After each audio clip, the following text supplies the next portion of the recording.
Oh, yes. This is the Hardcore Marketing Show. I'm Casey Cheshire, your host for this epic journey. And today's show, sponsored by Cheshire Impact, on a mission to help people maximize their use of Pardot and Salesforce. CheshireImpact.com. Bam. And there it is.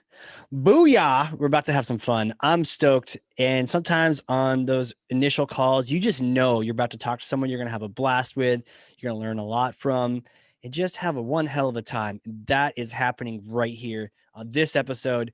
Who is the guest? Who is the star of today's show? Well, she has more than 15 years of marketing and sales experience, B2B, B2C, B2B to B2C, all the things. I can't wait to get into all of these things. Host of the Real Marketers podcast, closing in on 100 episodes of goodness. What's more, she is also a member of the Revenue Collective, VP of Sales and Marketing at Lumavate, Stephanie Cox. Welcome to the show. Thanks for having me.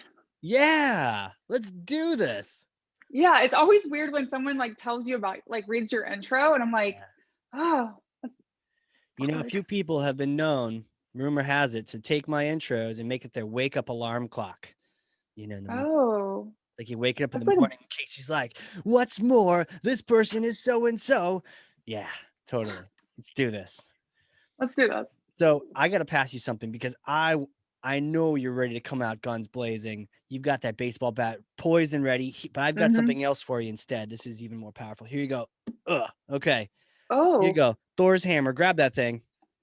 Boom. Got it? Okay. There you go. Yep, you got it.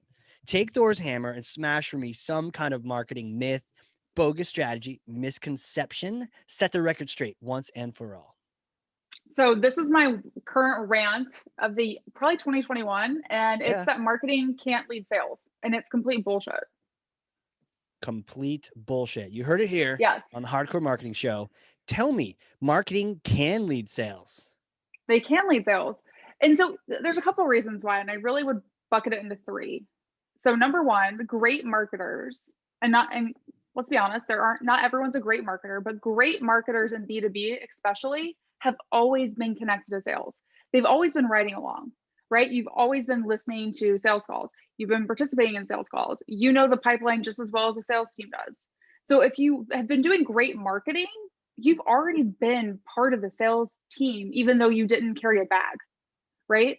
So this whole idea that marketing doesn't understand sales, it's not true if you've been doing it the right way. Now, there are lots of people that haven't, so I can't speak for them, but for me, my entire career, I've been really tight with sales always.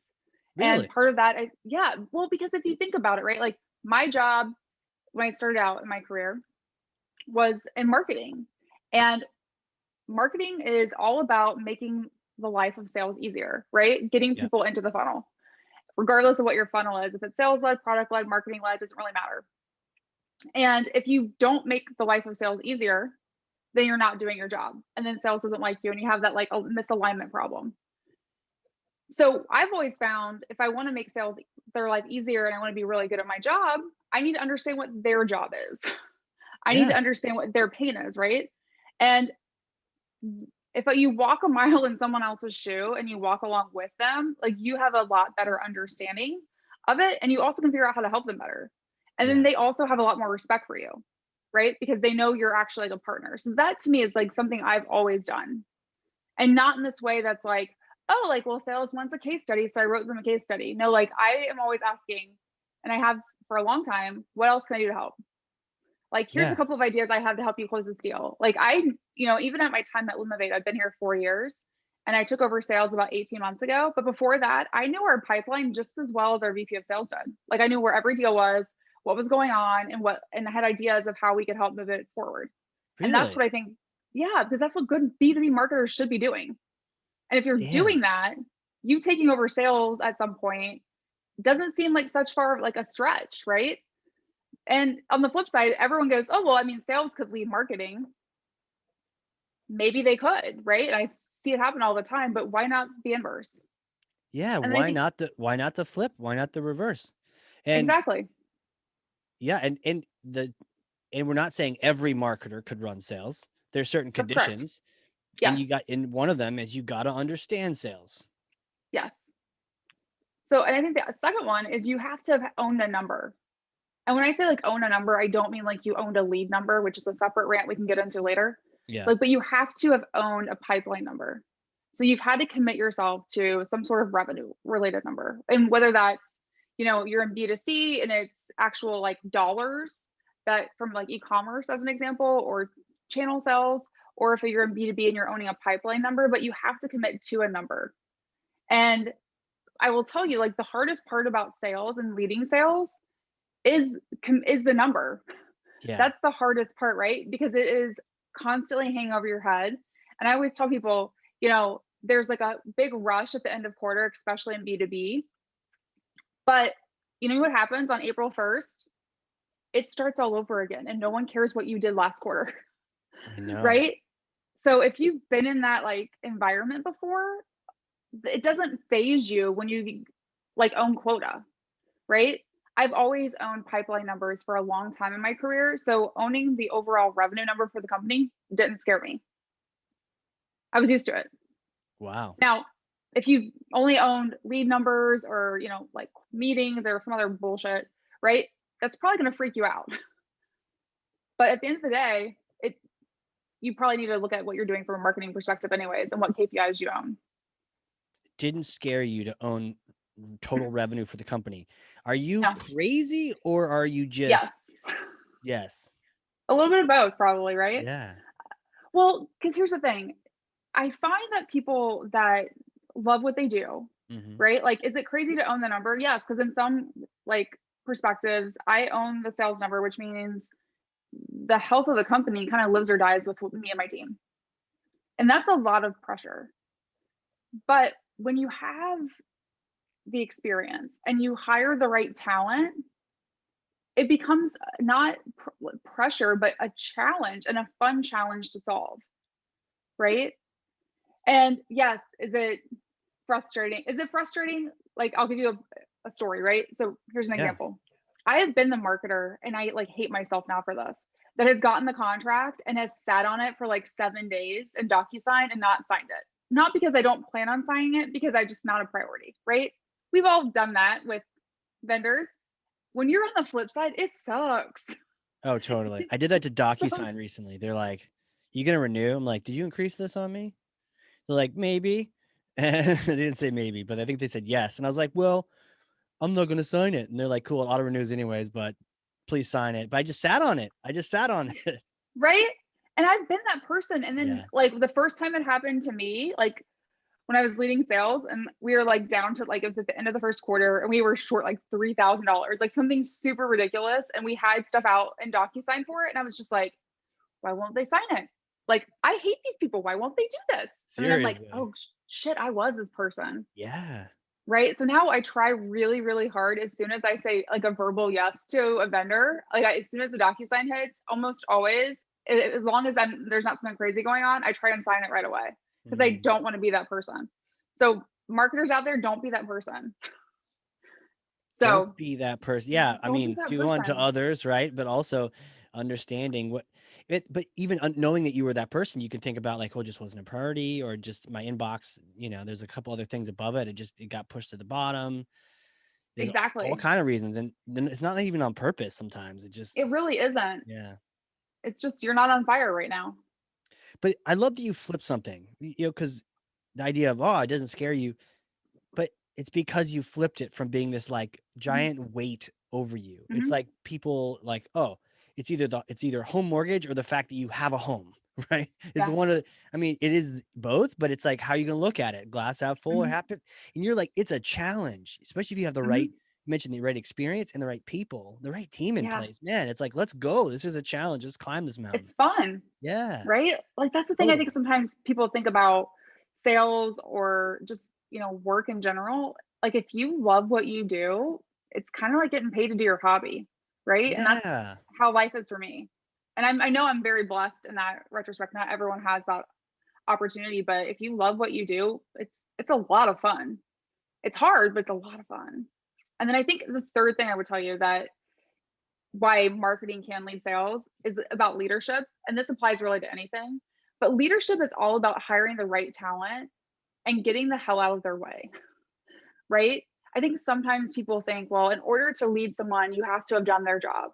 Well, yes, that can be helpful, especially with younger talent. When you're trying to train them, it's helpful if you understand what they need to do and you can teach them. Mhm. But if you're really leading more senior talent, which is what a lot of sales leaders do, like you don't need to teach them how to do sales. They've done it a long time. They're really good at it. Otherwise, you shouldn't have hired them, right? And so your job is all about hiring the right people and removing obstacles, helping them out. How can I help you, right? So I always tell my team in our one-on-ones, the one-on-one is not my agenda.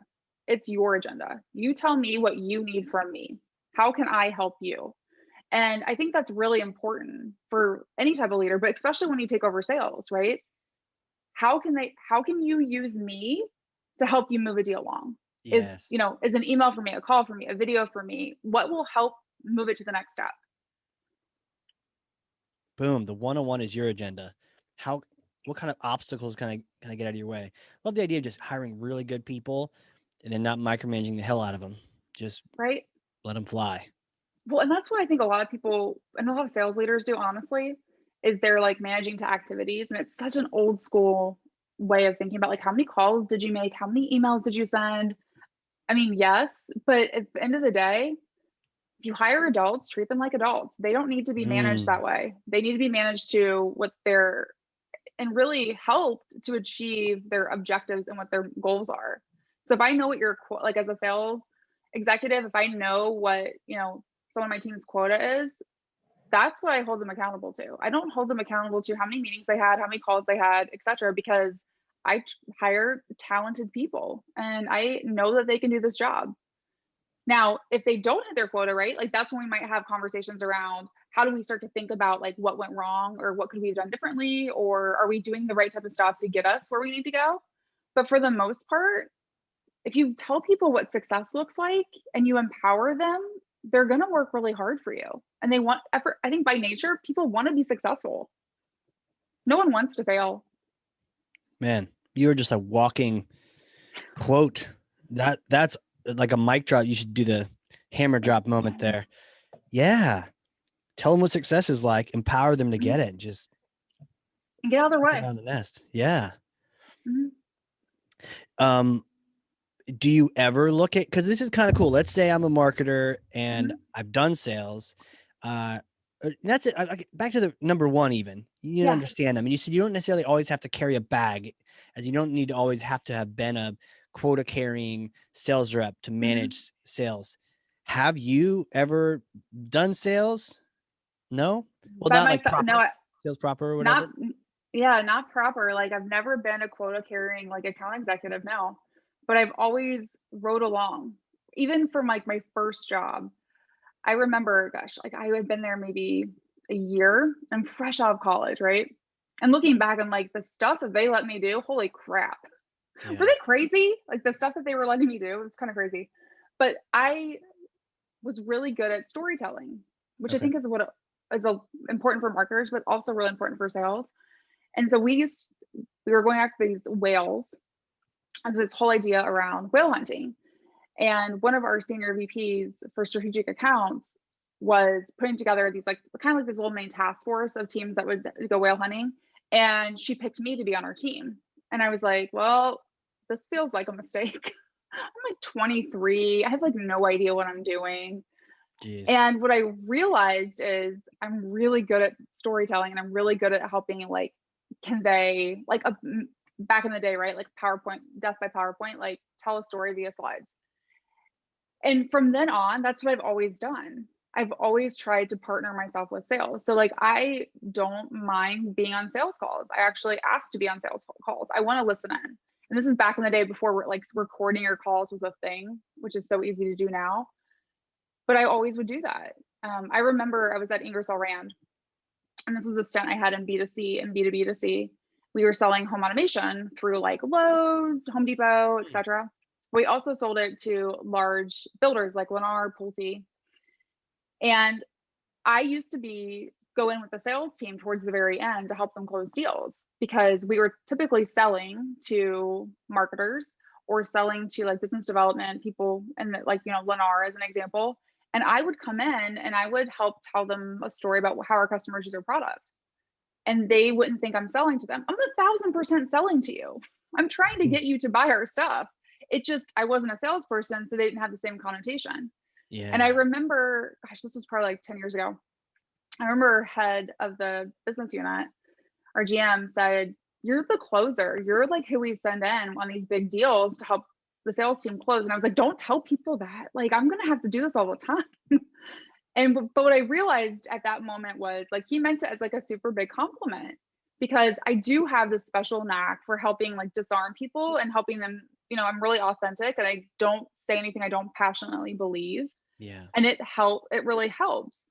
So I've just continued with that, right? Like I've continued with helping the sales teams everywhere I've been. And the first person, when I joined Lumavate 4 years ago, the first person I like befriended was like the head of sales. I was like, "You and I are gonna be best friends. Like, I need to know everything about you. I need to know how you run sales. I need to know like what your process is. Tell me how you do things."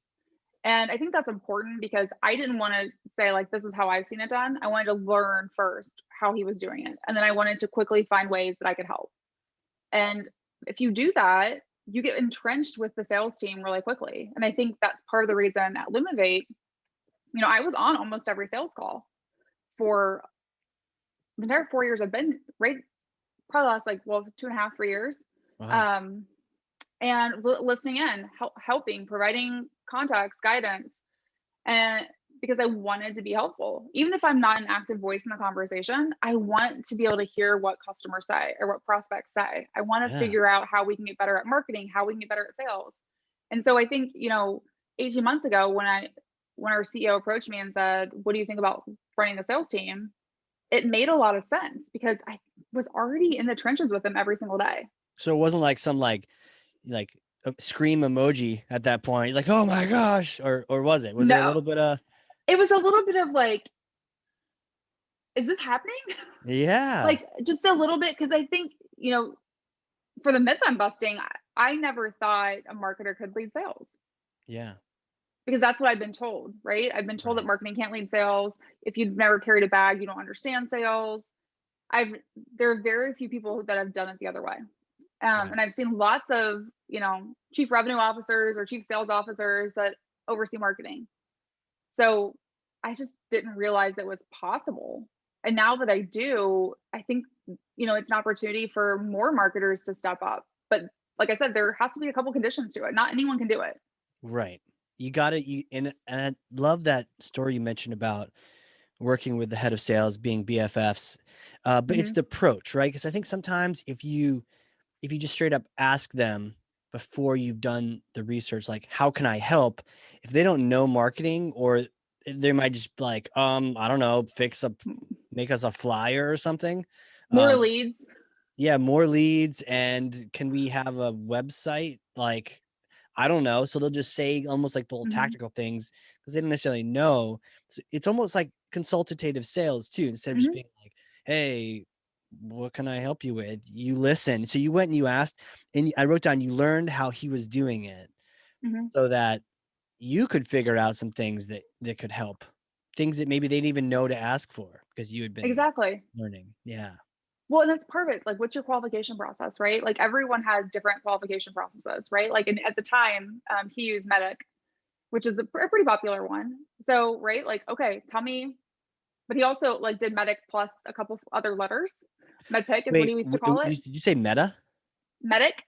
So it's Cool. a Tell me which one. Tell me about that one because I've heard of like bands Yeah, and stuff, but yeah. So Medic is basically a sales qualification process where, like, right, the M stands for metrics of success, right? And it's things that you have to do in order to really qualify an opportunity. And it happens a lot more in enterprise sales, is where you typically see it. okay. But like he was an experienced 20-year plus sales leader. And so he had Medic. And then he also added another PIC to it. And I was like, "Well, I've never heard about that. You're gonna have to teach me," right? Like, which gives him an opportunity to teach me, Yeah. which is a great way to get people to connect with you. Cool. But once I learned that, I learned what was important to him, right? I learned, and I could start using the same vernacular, right? Like he would talk a lot about champions. right? Like we've got who's the champion of the deal. So my language was always around, okay, like what if when you identify champions, we do this? Or what if like you want to learn about metrics of success? What do we think about presenting it this way? How can I really just help you understand and better do your job without trying to take all of my opinions and force them on you? Right. And I got a lot of opinions, right? Because at the same time, I'm doing that. And the marketing team that I'm leading, within the first 30 days, I blew up their world. Right? Yeah. Which is different. I can do that there. But with sales, I needed to partner with him, right? And I needed Did you him to come in trust with me. Thor's hammer, and just smash the China shop?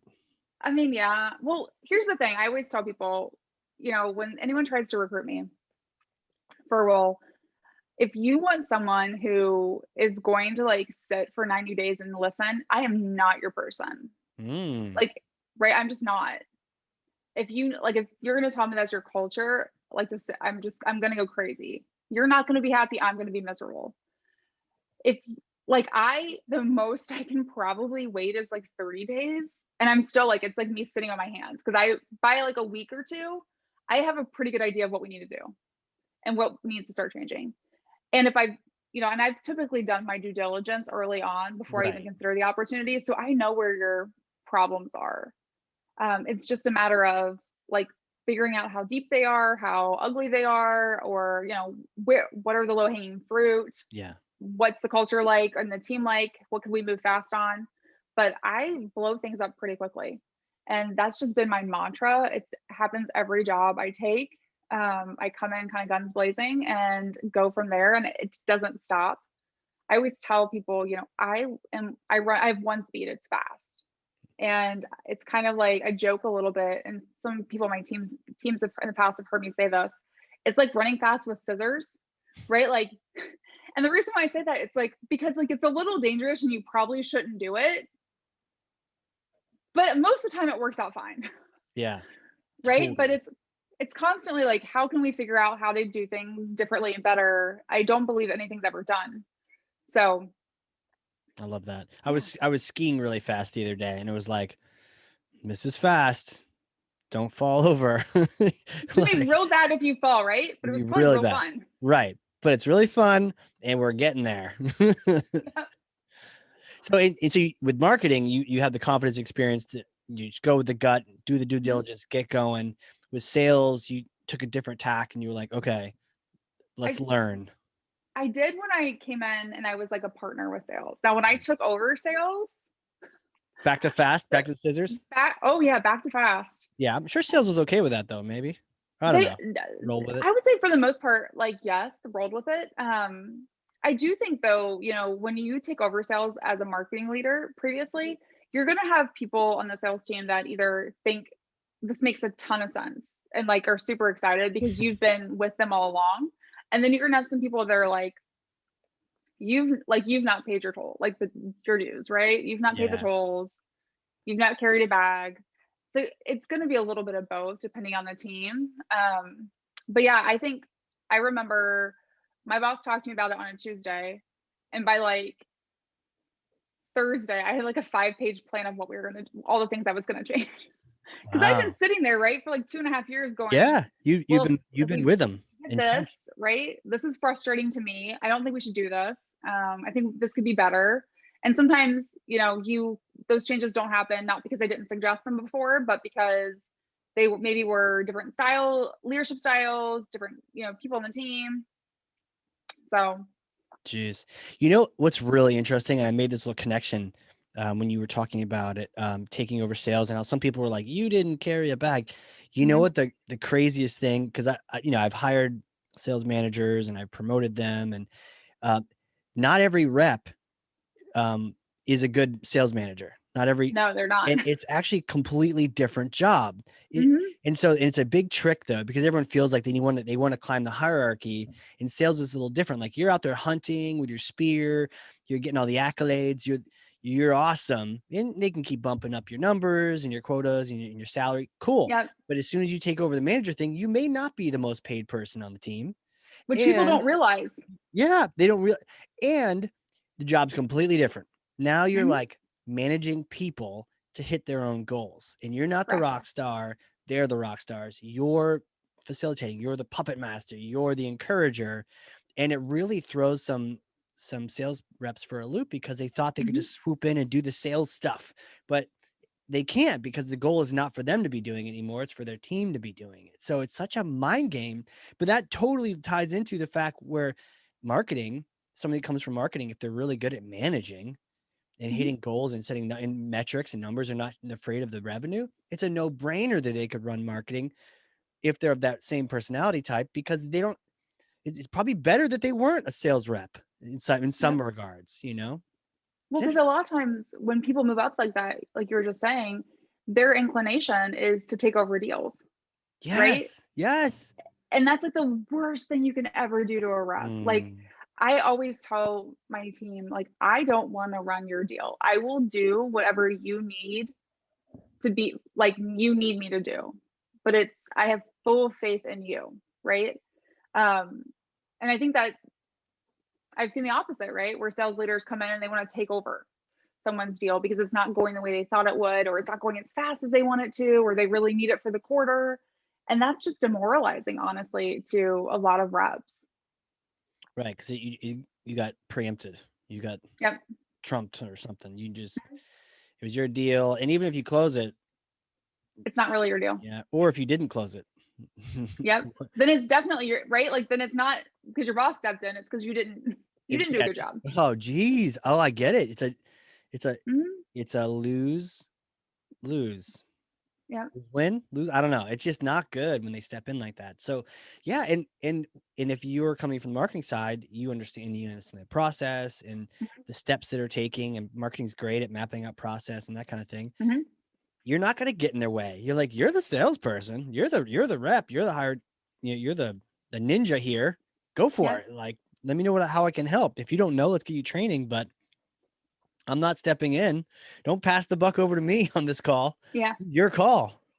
Yep. Unless you want to, right? Like I'm happy to Yeah. do it if you want me to, but you've got this. Like, and I say that I think all the time, like, you guys have got this.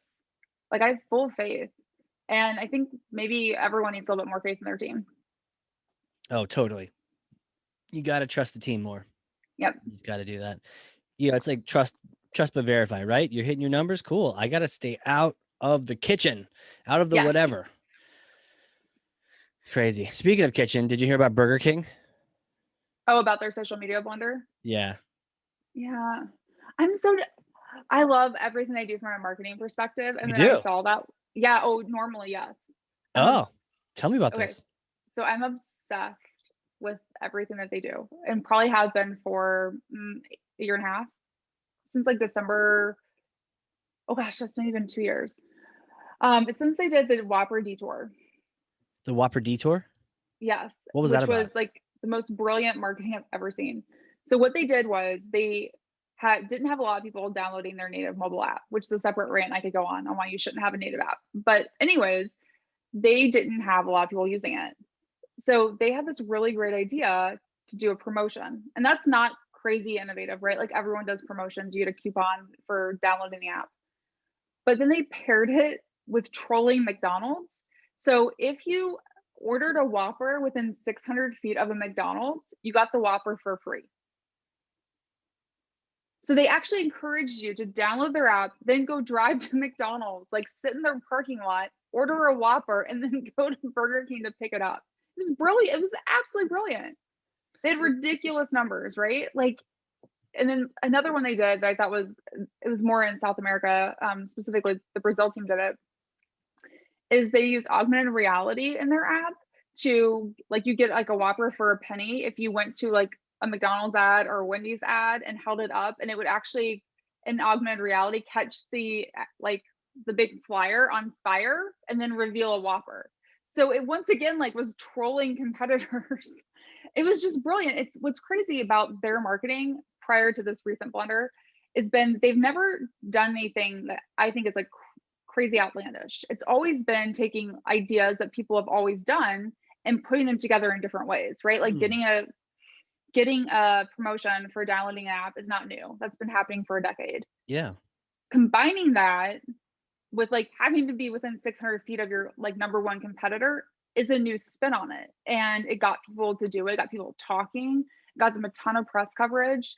And it actually, because they've continued on with like similar concepts, it's actually driven brand loyalty for the first time. So they're not seeing what a lot of brands see, which is, hey, you start using this, you download the app, you get a promo code, and then you never use it again. Wow. They've actually seen continued engagement. And then they had the blender this week, which they've actually taken ownership for, which I love. Well, when we tell people about the blender, and then I'd love to know what your thought on how affected were you by the blender? Yeah, so it was the Burger King UK team for International Women's Day sent out a tweet that said a woman's place is in the kitchen. And I think like at first I was like, wait, what? Like, and then I clicked into it and saw that they had some subsequent tweets that explained that they believe more women should be chefs and that they were actually launching a scholarship to empower more women at Burger King to go to culinary school, which is actually like really cool. That's super cool. However, they could have done, and my team, we actually talked about this because they all know I'm obsessed with Burger King and their marketing and their CMO there. And just, he's absolutely brilliant, some of the stuff he's done. Have you met their CMO? I have not personally met him, no. We're connected on LinkedIn. Does that count? You should get him on your podcast. I have tried. You tried? I've tried numerous times. So one day, that's the biggest get. That's the goal, right? I was so fangirl. It'll be so embarrassing. Seriously. It really will. So, but we were talking about it on my team call earlier this week after it happened.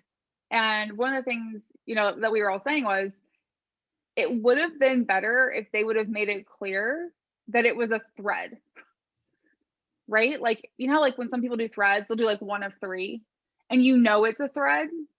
Because what they were trying to get, right, was everyone to have like this outrageous like response, which is what a lot of their marketing has been, is like really to be different and bold. But the problem was like, and I don't know, because I didn't see it happen in real time. I saw it happen later. Like, I don't know how quickly the other tweets came out in succession, if they were right away or if they were a couple hours, spaced out. But if they would have done like one of three, then people would have been like, okay, like what the hell is this?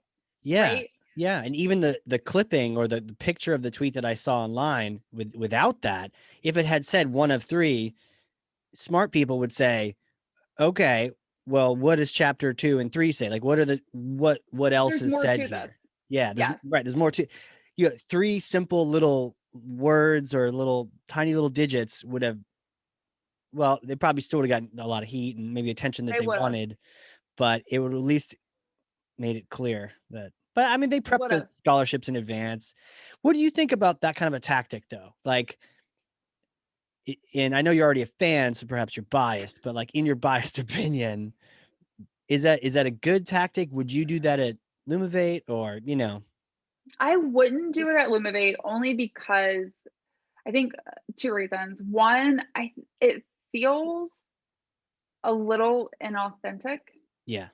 And I think part of the reason is I hate when people like latch on to, it's like National Pancake Day or it's like whatever, right? Like it feels like you're now tying your brand to something else that people are going to be talking about on social to make yourself part of the conversation. Yeah, like newsjacking. So annoying. Right. And I don't like it. It just doesn't feel real, like authentic.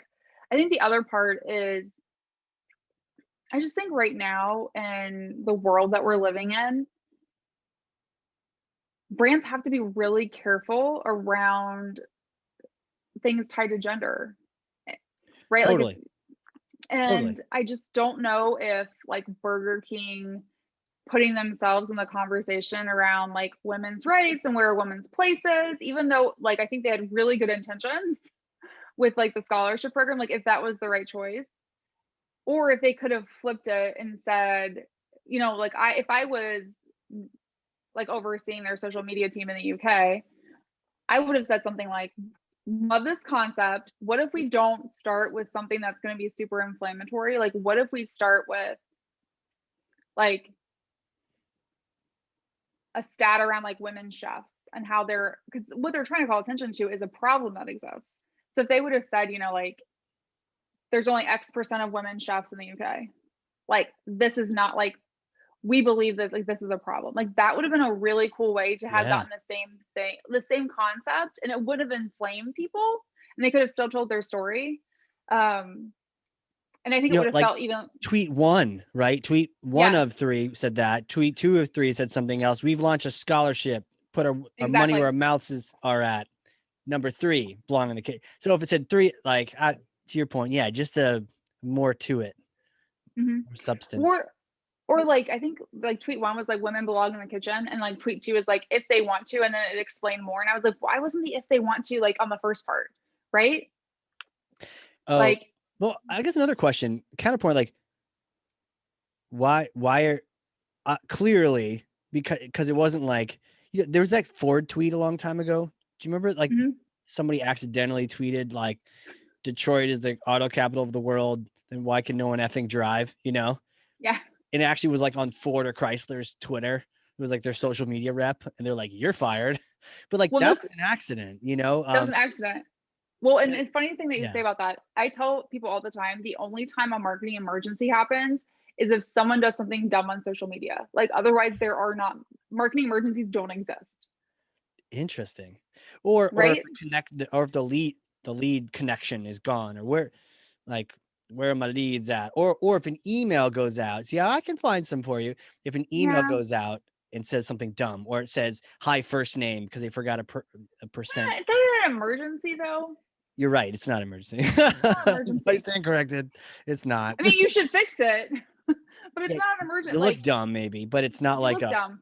call the PR people because we just Correct. It's not like yeah. stop what you're doing at 10 o'clock at night and get on your computer.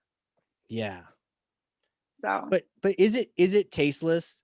I mean, I just saw this with like blog. Oh, they're tasteless tweet. They apologize. Why are they apologizing? Maybe it's all I part of the game. I don't know.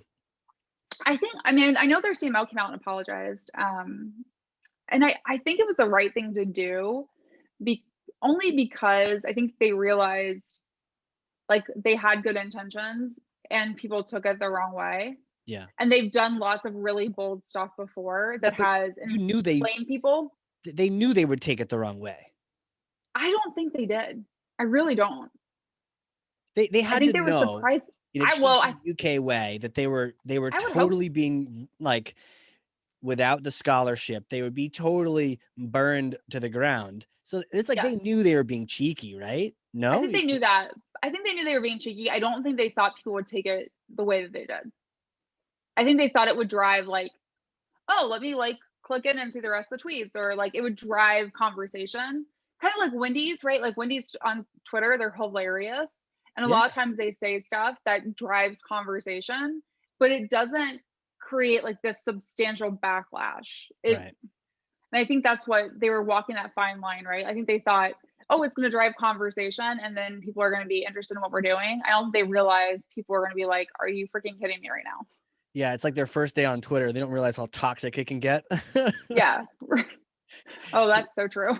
Have you seen that movie Chef? I have not.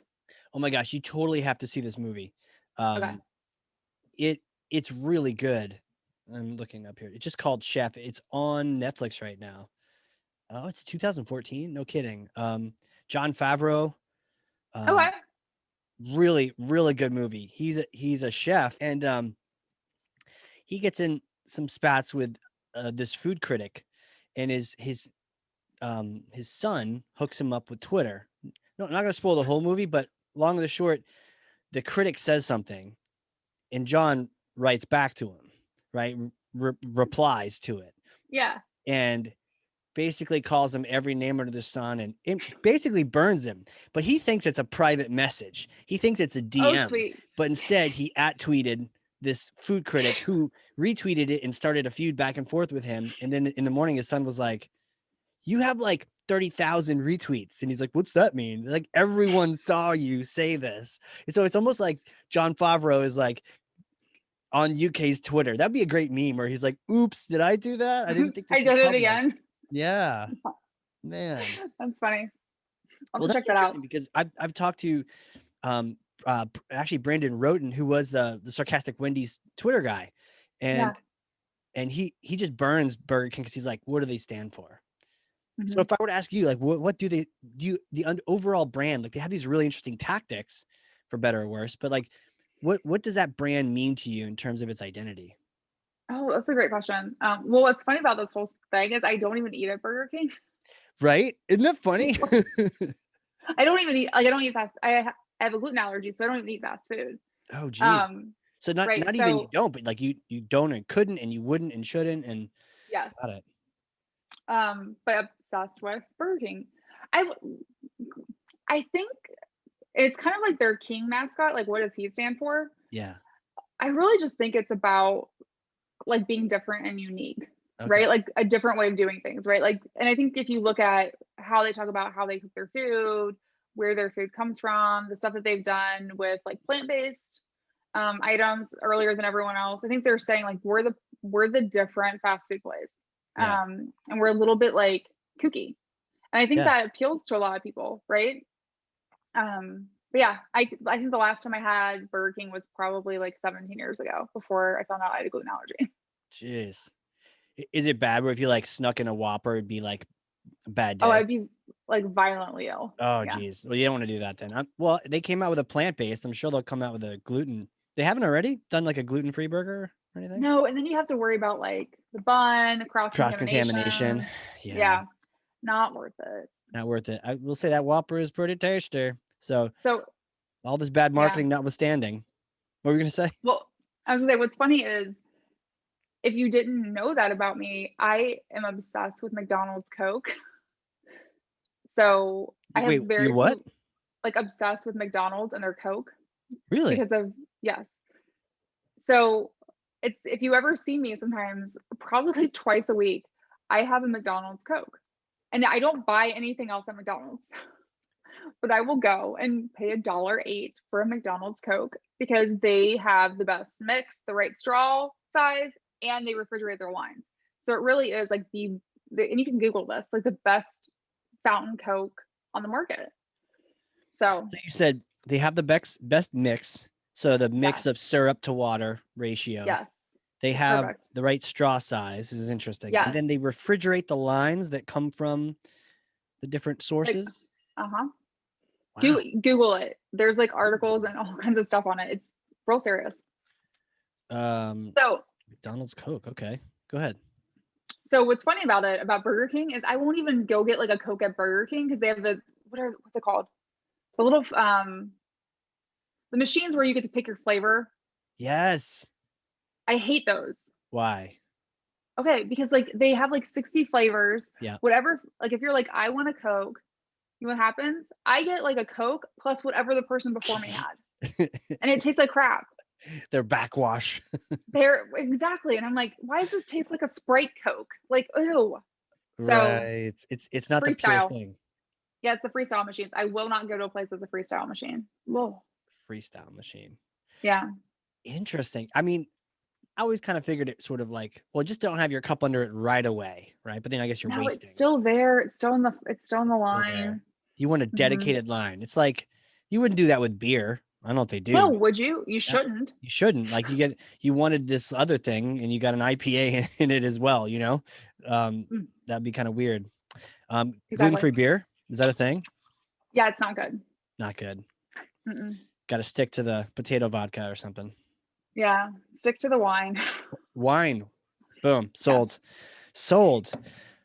Fascinating conversation. I'm really curious. You observe things, you see and analyze and Mhm. you take charge. Who are you? Who are you? Can you take me back in time to like little Stephanie days? Did you always know you're going to be like boss woman of sales and marketing and like throwing down the gauntlet, telling, do you walk into a sales meeting, you're like, the leads are good. I know because I got them for you. Close them down, boys and girls. No, Okay. none of those things. None. None of those things. If you probably as a kid, I was, I don't think different, just different than my siblings. I love to read. So like I was like the kid in the 80s who always got her personal pan pizza from Book It. And they'd have like, 100, like, could you read 100 books? And I was the person that's like, yeah, I could read 200. So I've Wow. always taken like a challenge and taken it to like the nth degree. I've been that way since I was born. I'm a firstborn. So there's a little bit of that, I think, just being a firstborn. Other firstborns get it. So I always, Totally. wanted to do different things. Like like when I was a little kid, I thought I wanted to be a teacher. I used to make my brother and sister play school with me and grade their papers. They hated Wow. it. Oh, they so hated it. Um, like during the summer, I was the kid that was like, could I like do worksheets? Like, Wow. because I just love to learn. I also happened to And be, and we teach? didn't know and teach. I didn't know this at the time, but I used to not like to go outside a lot when I was little. And we found out when I was 16 that I'm actually allergic to like 24 different environmental things. So I'm kind of like quasi allergic to outside, which makes more sense now because I was not the kid that like wanted to go play in the backyard and all that stuff. Yeah. Um, Everything's itchy. right? I just would not feel good afterwards and Yeah. stuff.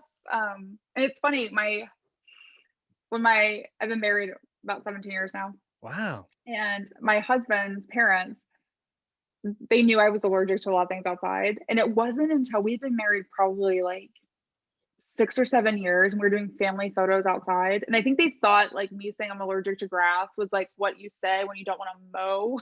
Oh no. And I fell down. Like I tripped on something and I fell on the grass. And literally in like 3 minutes, I was covered in hives. And they were like, oh shit, you're serious. And I'm like, yeah, How many years in was that? 6 or 7. 6 or 7. And it was They're like like, we thought you that, just didn't want to take photos. or like you just didn't want to do like yard work. And I'm like, no, I'm legit allergic to grass. Right. I thought So, you were gonna be like, oh, and then they took us all camping that year in the well, prior, spring. we could talk about that separate story, in-law stories, but like the time my mother-in-law, who I love dearly, gave me a rabbit fur sweater. This is before she realized, like, when I said I'm allergic to all these things, I like legit mean it. And it was like our first or second Christmas. And I told my husband, I was like, is she trying to kill me? Like, if I wear this, like, I will like break out in hives and die. And she Wow. just like, didn't register, right? Yeah. Because they've not had anyone in their family that's been that allergic to anything. Right. Yeah, So, and there's different scales of it. And so, yeah, yeah.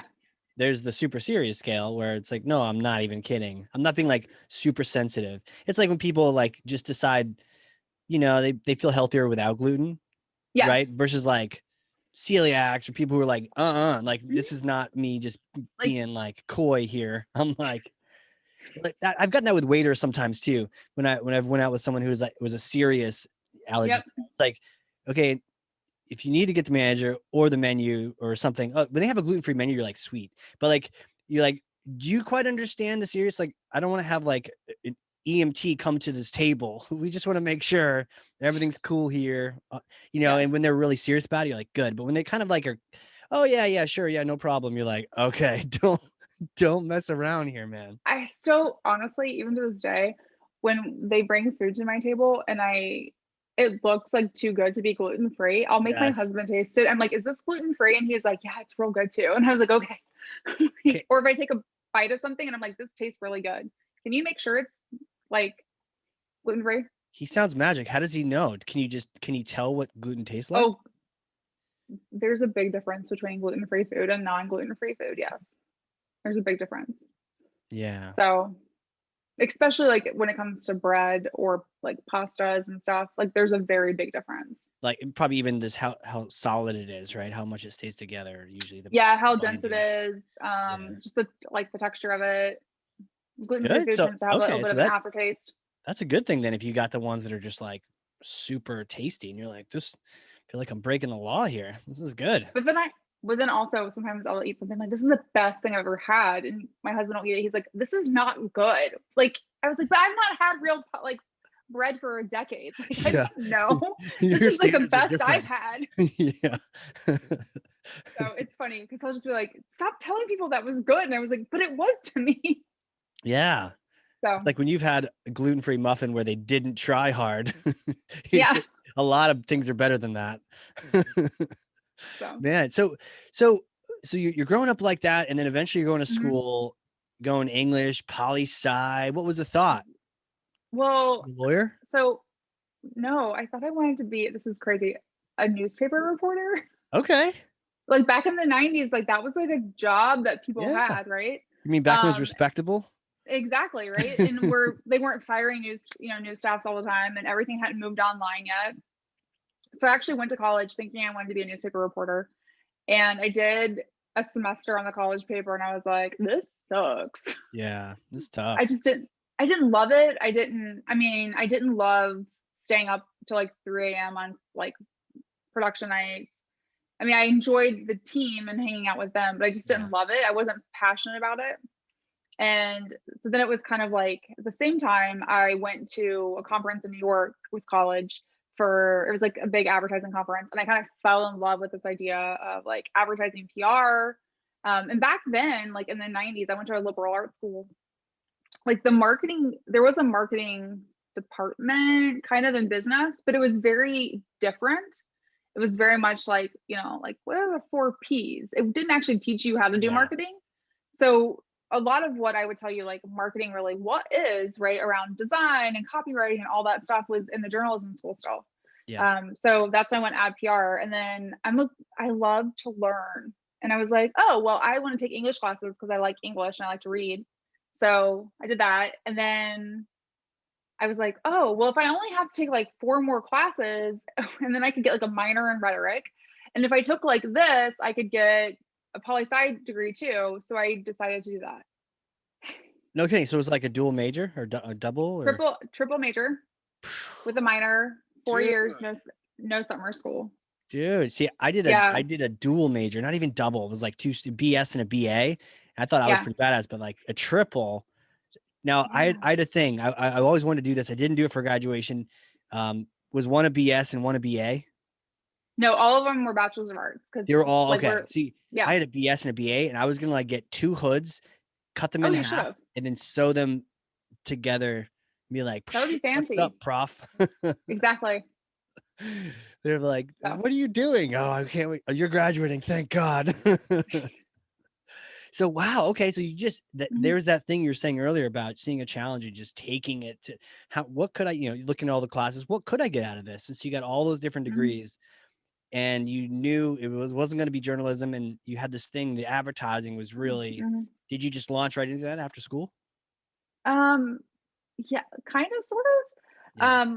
My first job was at a customer loyalty like firm. Okay. And I did some things in like kind of like the graphics department and then moved into brand management after about a year. And looking back, like that's the role, like they let me redo their entire brand. I was like 24. Wow. Like looking back, I'm like, were you crazy? But I just like, I take something and I don't know how not to go all in on it. Right. So like we were talking about doing it. So like I remember like this is back when I used to go to bookstores, right? Like I went and bought like 4 books about like how to like redo brand and read them and like highlighted them and had little tabs in my book and came up with a plan. And my boss, who was the SVP of marketing, was like, okay, you run this. Wow. And it was really cool. It was a huge opportunity for me.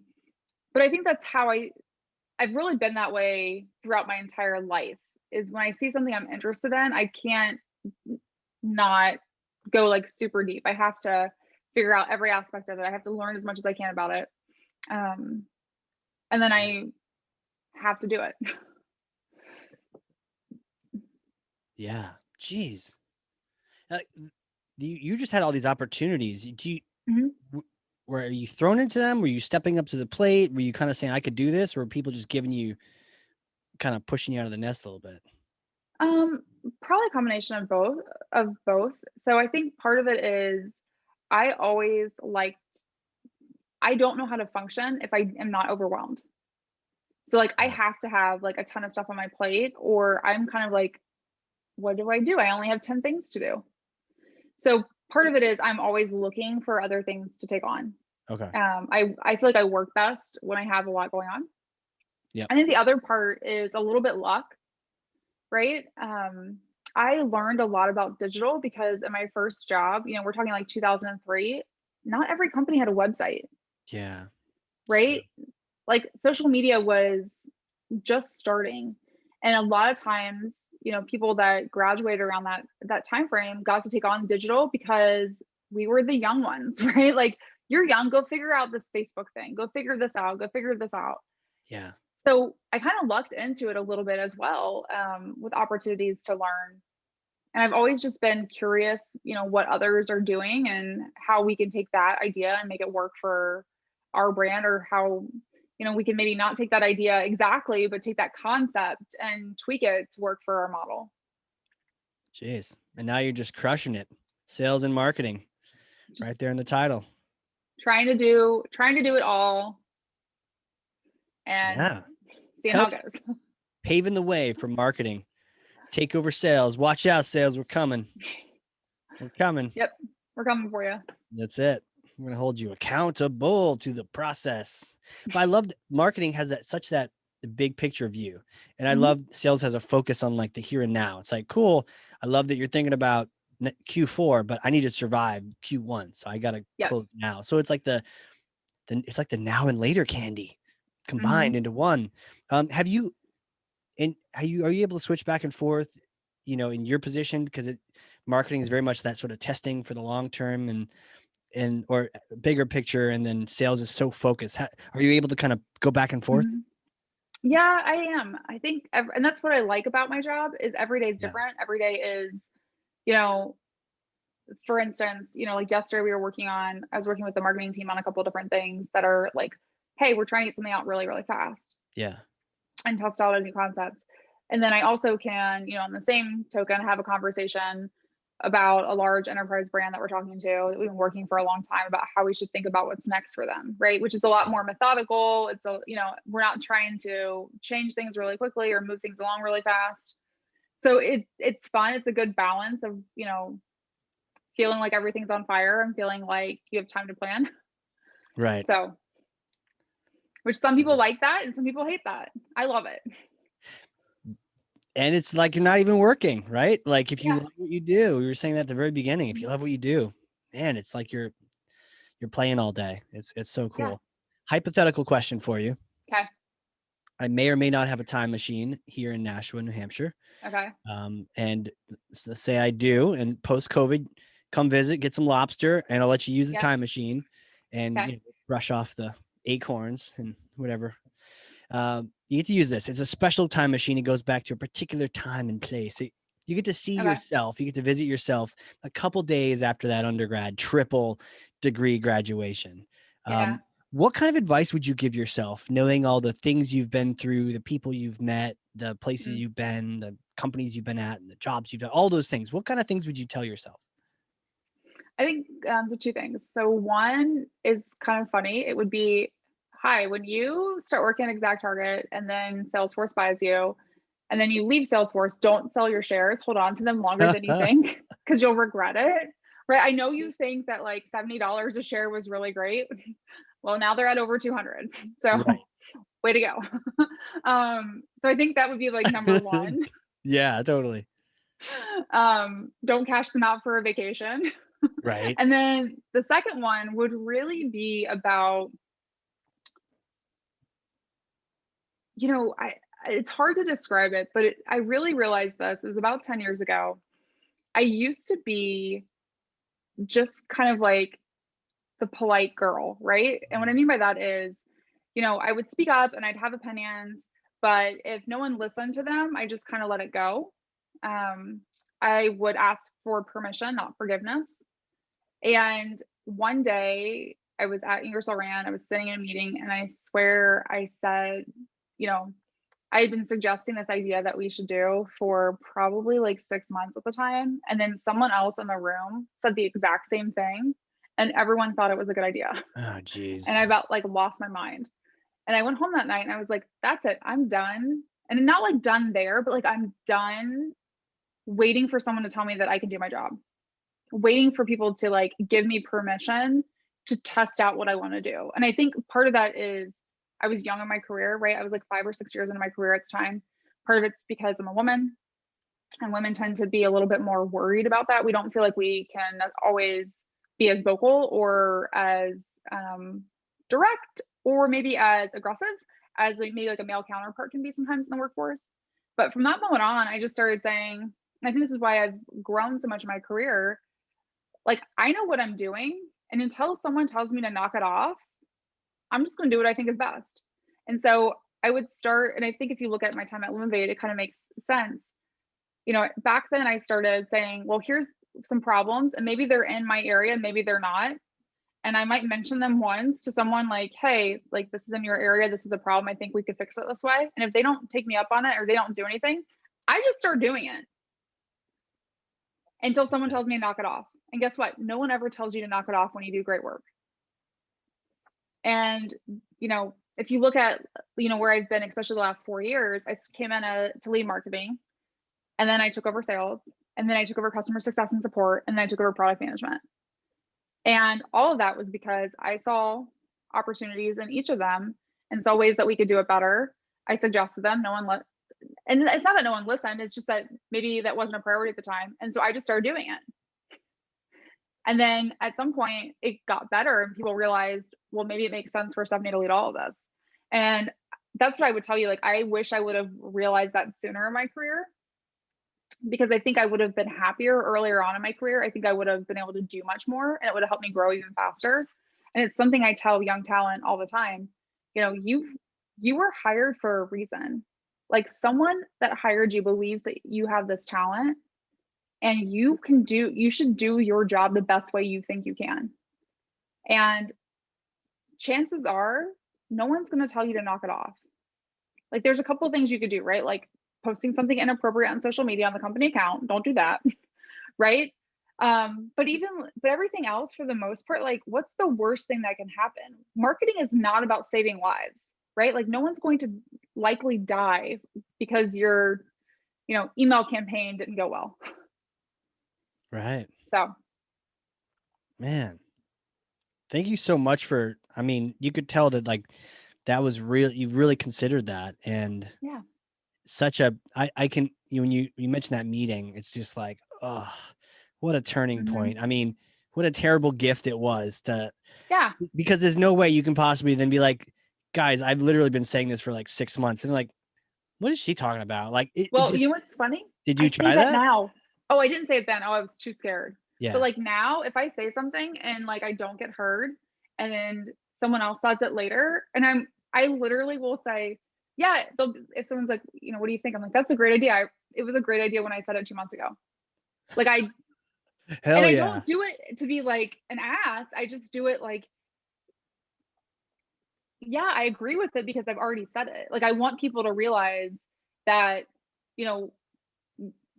maybe you just came around to it, or maybe you think it's your own new idea, but like, that's something that I've already previously said. And I think if more people felt empowered to do that and say that, not every idea has to be my idea. But I do feel like it's really important to give credit where credit's due for people that do have great ideas, regardless of, when you may implement them. So I always try and remember, like with my team, whenever they bring something up, because sometimes now is not the right time, that, when we do it, like, to call them out, like, this was their idea. And yes, we didn't do it 2 months ago when they had it, but we're doing it now because of them.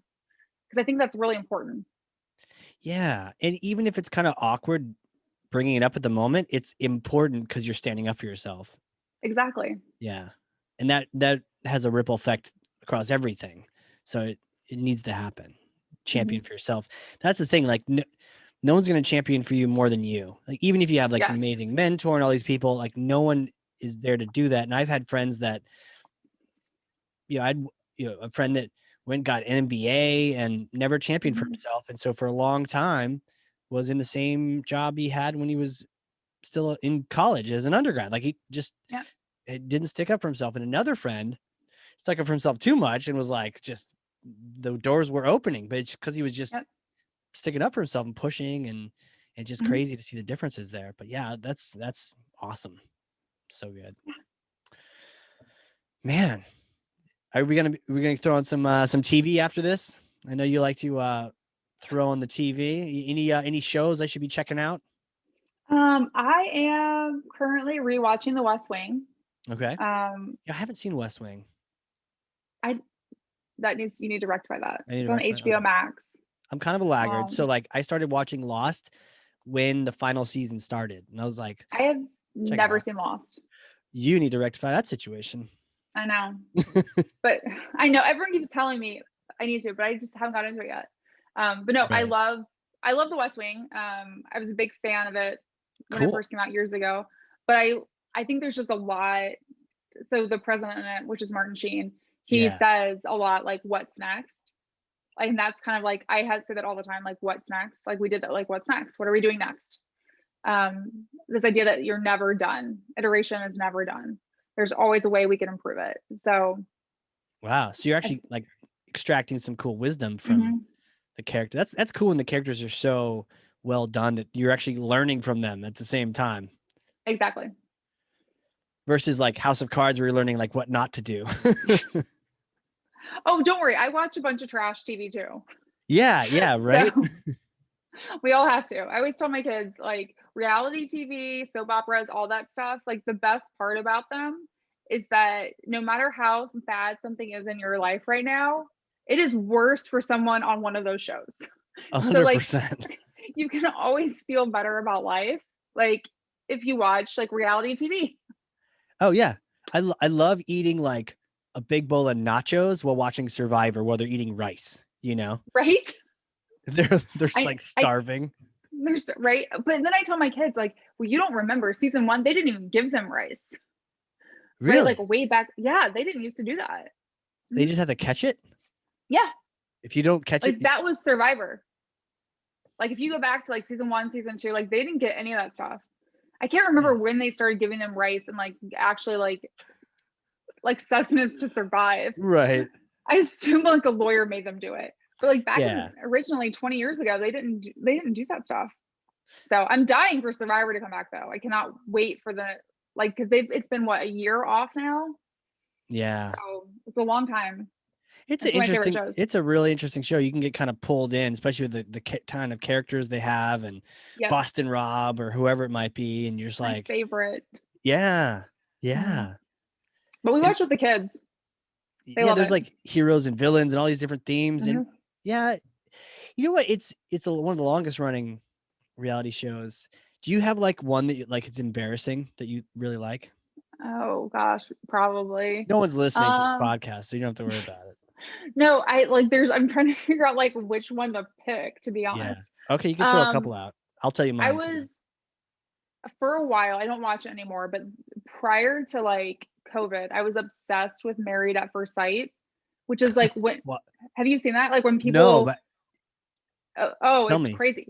So basically what happens, I think it's on TLC. I can't remember. Anyways, but basically what happens is a bunch of men and a bunch of women apply and these matchmakers, counselors match them together and then you meet for the first time at the aisle and you get legally married.